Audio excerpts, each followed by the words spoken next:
Hello बच्चों, कैसे हैं आप सब लोग। उम्मीद करते हैं बढ़िया होंगे यार, मज़े में होंगे तुम सब लोग तो। और फ़िलहाल तो मैं भी मज़े में हूँ। लास्ट वीडियो में हमने आप लोगों को बताया था क्या, वेक्टर अलजेब्रा पढ़ा रहे थे। और वेक्टर अलजेब्रा में हमने आपको बताया था, इसका इंट्रोडक्शन दिया था, रिप्रेजेंटेशन ऑफ वेक्टर क्वांटिटी दी थी, नोटेशन ऑफ वेक्टर दिया था, मॉडुलस ऑफ वेक्टर दिया था, टाइप ऑफ वेक्टर दिए थे बहुत सारे। ठीक है, तो आज हम लोग क्या पढ़ने वाले हैं, आज हम लोग पढ़ने वाले हैं ना, आज हम लोग पढ़ने वाले हैं एडिशन ऑफ वेक्टर। ठीक है, एडिशन ऑफ वेक्टर क्या है, समझो ज़रा बात को। मान लीजिए मेरे पास में दो वेक्टर हैं, एक वेक्टर ए है एंड ए वेक्टर बी है। ठीक है, अब इसको हम, यानी इसे हम हिंदी में कह सकते हैं सदिशों का योगफल। ठीक, तो सदिशों का योगफल हमें कैसे समझ में आएगा कि हम दो सदिशों को कैसे जोड़ सकते हैं। ठीक है, इसके लिए हमें करना क्या होगा, मान लीजिए हमने एक पॉइंट लिया है ओ। ठीक, ये हमने एक पॉइंट ले लिया ओ, राइट। जहाँ नहीं समझ में आता है कमेंट्स बॉक्स में बताइएगा ज़रूर, और तो समझाने की कोशिश करेंगे। अब हमने एक कोई पॉइंट ले लिया ओ, ओके। अब हम ए वेक्टर की डायरेक्शन में एक स्ट्रेट लाइन खींचते हैं। ठीक है, इस तरीके से हम एक स्ट्रेट लाइन बनाते हैं। ओके, ये हो गई स्ट्रेट लाइन और ये हो गया आपका ए वेक्टर, राइट। नाउ अब हम इस पॉइंट को ए पॉइंट मान लेते हैं। ठीक है, ये हमने एक ए पॉइंट मान लिया। ए पॉइंट हमने कुछ इस तरीके से माना है कि हम स्मॉल बी वेक्टर की डायरेक्शन में एक स्ट्रेट लाइन पॉइंट ए से ड्रा करते हैं। ओके, ये हमने एक लाइन ड्रा कर दी। ठीक है, पॉइंट ए से into the point B. Okay, तो ये हो गया आपका बी वेक्टर, राइट। नाउ अब हमने क्या करना है, फाइनली जो हमें इसका रिजल्ट निकालना है वो हमें क्या करना है कि पॉइंट ए से एक लाइन बनाना है और पॉइंट बी को मिला देना है, राइट। नाउ ये पॉइंट बी को मिला दिया हमने, तो ये हो गया आपका resultant R. Okay, resultant R ये हमने आपको बना दिया। ठीक, ये हो गया आर वेक्टर। तो सिमिलरली अब हम देखेंगे तो हमारे पास में रिजल्ट क्या आएगा, हमारे पास में रिजल्ट आएगा R vector is equal to A vector plus B vector. Okay, तो ए और बी को हमें जोड़ना था, तो हमने क्या करा, फिर से देख लो, हमने ये करा कि एक पॉइंट हमने ओ लिया और इस पॉइंट ओ से एक ए स्मॉल ए की डायरेक्शन में, इसके स्मॉल ए की डायरेक्शन में एक लाइन हमने ड्रा करी एक लाइन ड्रा करी और एक पॉइंट हमने ए माना यहाँ पर, और ए मानने के बाद में ए से हमने स्मॉल बी वेक्टर की डायरेक्शन में एक लाइन ड्रा करी, स्ट्रेट लाइन, और बी पॉइंट माना। और लास्ट में हमने क्या करा कि जो ओरिजिन पॉइंट ओ था और जो एंडिंग पॉइंट बी था, इससे हमने इसको मिला दिया, तो ये हमें रिजल्ट प्राप्त हो गया। ठीक है, तो R vector is equal to A plus B हमें मिल गया, राइट। अब अगर हम देखें इसके क्या के property of additional of vector, यानी कौन कौन सी प्रॉपर्टी को शो कराता है। जैसे मान लीजिए आपका एक होता है कम्यूटेटिव लॉ होता है, ठीक है, एक आपका होता है एसोसिएटिव। तो ये सब किस तरीके से हम इन्हें सॉल्व करेंगे और कैसे समझ में आएंगे, तो चलो वन बाय वन हम देखते हैं। ठीक है, दूसरा पेज ले लेते हैं, राइट। नाउ ओके, तो फर्स्ट ऑफ ऑल हम क्या पढ़ने वाले हैं, अब हम पढ़ने वाले हैं property of additional of vector. Clear है, तो फर्स्ट ऑफ ऑल हम property of additional of vector में फर्स्ट देखेंगे हम क्या, हम देखेंगे commutative law. Okay, commutative law, तो कम्यूटेटिव लॉ देखते हैं किस तरीके से फॉलो करता है। कम्यूटेटिव लॉ मतलब क्रमवे नियम का पालन। तो क्रमवे नियम का पालन क्या करेगा, मान लीजिए सपोज दैट आपके पास में एक वेक्टर है ए। ओके, ये हो गया आपके पास में ए वेक्टर, एंड आपके पास में है एक बी वेक्टर। ठीक है, ये हो गया आपके पास में एक बी वेक्टर, राइट। नाउ ये ए वेक्टर हो गया, ये बी वेक्टर हो गया। ठीक है, इसका रिजल्ट आपके पास में क्या जाएगा, इसका रिजल्ट आपके पास में जाएगा ये, यानी इस पॉइंट से आप इस पॉइंट को अगर मिला देंगे तो ये आपके पास में रिजल्ट आ जाएगा आर। ठीक है, ओके। अब सपोज दैट थोड़ी देर के लिए मान लीजिए कि हम, ये पॉइंट है ओ और ये पॉइंट हो गया आपका ए एंड ये पॉइंट हो गया आपका बी। ठीक, अब हमें करना क्या है, हमें ओ से एक लाइन ड्रा करनी है जो कि बी के पैरेलल हो। ठीक है, ये हमने एक बी के पैरेलल एक लाइन ले ली और फिर हमें यहीं से एक बी से बी पॉइंट से हमें पीछे की तरफ एक लाइन बनाना है, ठीक है। ये हमने पीछे की तरफ एक लाइन बनाई और हमें यहाँ पर एक पॉइंट मिला सी, ठीक।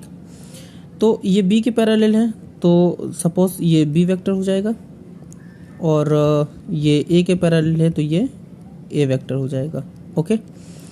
अब अगर हम ये देखें तो हम अगर रिजल्ट में ये देखें कि ओ बी वेक्टर हमारे पास में कितना है, तो ओ बी वेक्टर आप देख पा रहे हैं कि O B vector A vector plus B vector के बराबर है, ओके।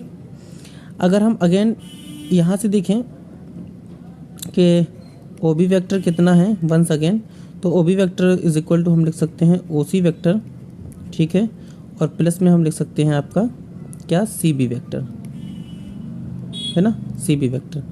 तो ये डायरेक्शन हमने सी से बी की डायरेक्शन में लिया था और ये हमने ए से सी की डायरेक्शन में लिया था, ठीक है। ये ए से सी की डायरेक्शन में हो गया।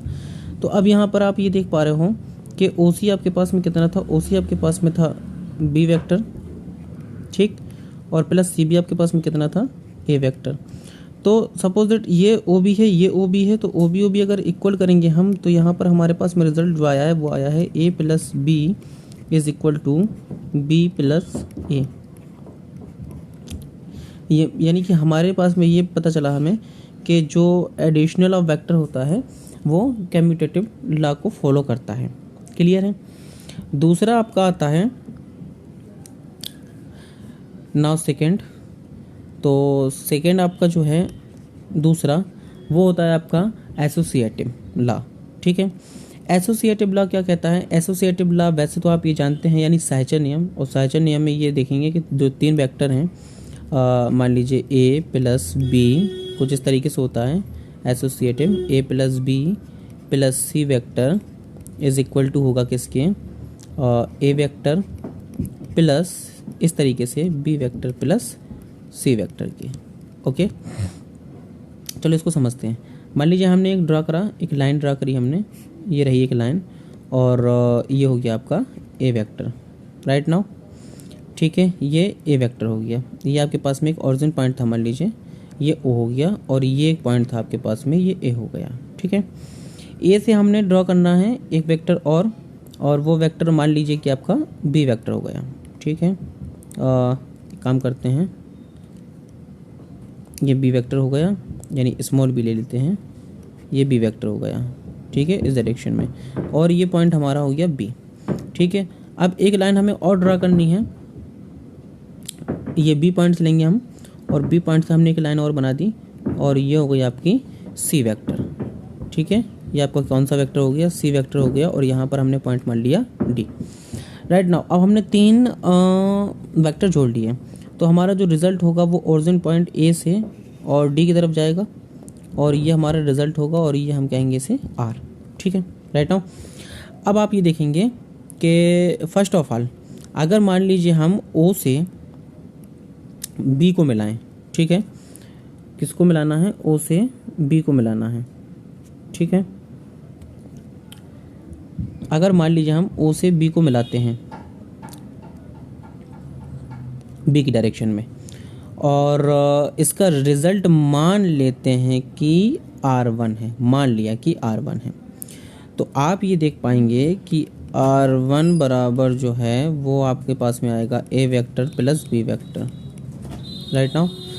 अब सिमिलरली हमको R1 यहाँ से मिल गया है, और R1 इज इक्वल टू, अगर हम देखेंगे यहाँ से, अगर हम R का रिजल्ट निकालें तो R इज इक्वल टू हो जाएगा आपके पास में R1 plus B D vector,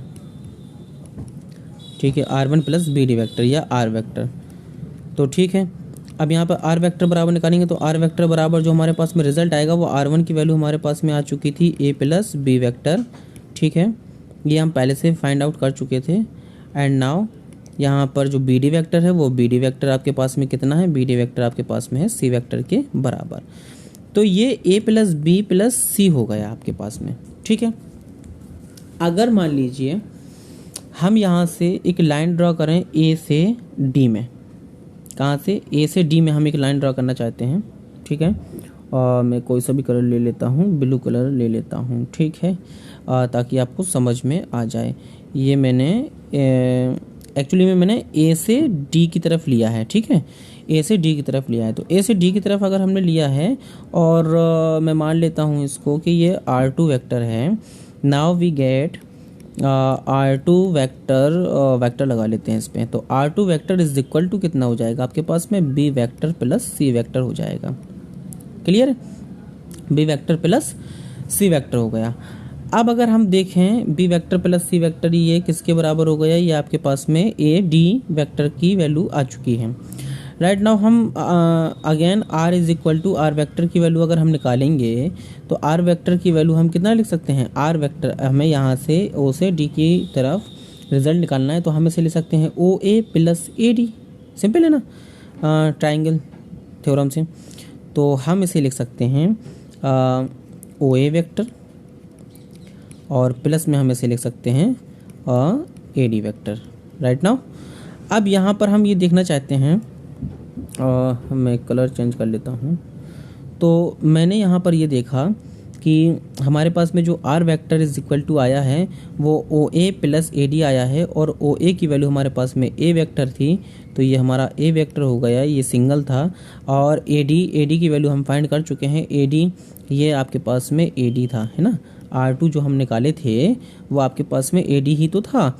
तो AD इज इक्वल टू क्या आया था, AD इज इक्वल टू आया था B प्लस C वेक्टर। इस तरीके से अगर मैं इसको ये कहूँ कि ये इक्वेशन फर्स्ट है और मैं इसको ये कहूँ कि ये इक्वेशन सेकंड है, तो इक्वेशन फर्स्ट और सेकंड इक्वल हो जाएगी। तो मेरे पास में क्या मिला, मेरे पास में मिला A प्लस B वेक्टर, है ना, और plus C vector is equal to second equation क्या कहती थी, सेकेंड इक्वेशन कहती थी मेरी A वेक्टर प्लस मेरी कहती थी B vector plus C vector. Now we can say that additional of vector, है ना, फॉलो करता है किसको, एसोसिएटिव लॉ को फॉलो करता है। क्लियर है ना, एसोसिएटिव लॉ को फॉलो करता है। ठीक, अब चलते हैं अपन आगे। ओके चलो आगे मैं आपको ये बताता हूँ कि अगर मैं एक मैंने आपको बताया था ना एक ज़ीरो वेक्टर की मैंने बात की थी ना, ज़ीरो वेक्टर को ज़ीरो वेक्टर से, है ना, रिप्रेजेंट करते हैं। तो मैं ये कहना चाहता हूँ कि अगर A vector plus zero vector में लूँ इज इक्वल टू होता है zero vector plus A vector is equal to A vector के इक्वल ही होगा, है ना। तो ये जो ज़ीरो वेक्टर होता है ना, ये ज़ीरो वेक्टर आइडेंटिटी एलिमेंट कहलाता है। क्या कहलाता है, ये जो ज़ीरो वेक्टर है ना, तो ये ज़ीरो वेक्टर क्या कहलाएगा, ज़ीरो वेक्टर कहलाएगा आपका identity element of additional vector, है ना। इसको अपन क्या कहेंगे, identity of additional vector. Clear है। तो इस तरीके से कुछ चीज़ें आपके पास में थी क्या, एडिशनल वेक्टर क्या कहलाते हैं और उसकी कुछ प्रॉपर्टी, है ना। एक चीज़ और मैं आपको बताता हूँ कि एक वेक्टर A है मेरे पास में और मैं एक वेक्टर एक ऐसा ले लूँ कि मेरे पास में माइनस A वेक्टर हो, है ना, तो इसका रिजल्ट क्या आ जाएगा आपके पास में, ज़ीरो ही आएगा, है ना। क्लियर है ना, इसका रिजल्ट आपके पास में क्या आएगा, इसका रिजल्ट आपके पास में ज़ीरो आएगा। ये योज प्रतिलोम कहलाता है। क्या कहलाता है, ये योज प्रतिलोम कहलाता है। ठीक है, वीडियो पसंद आई हो तो क्या करेंगे आप, लाइक करेंगे, वीडियो को क्या करेंगे आप, शेयर करेंगे। और अगर मान लीजिए आप क्या है, आप अगर फर्स्ट टाइम हैं चैनल पर तो आप क्या करेंगे, आप प्लीज़ करके सब्सक्राइब भी चैनल को कर देंगे ताकि आपको नेक्स्ट नोटिफिकेशन मिल सके। तो अभी के लिए इतना ही काफ़ी है, फिर आपको नेक्स्ट वीडियो में देखते हैं। Okay, thank you.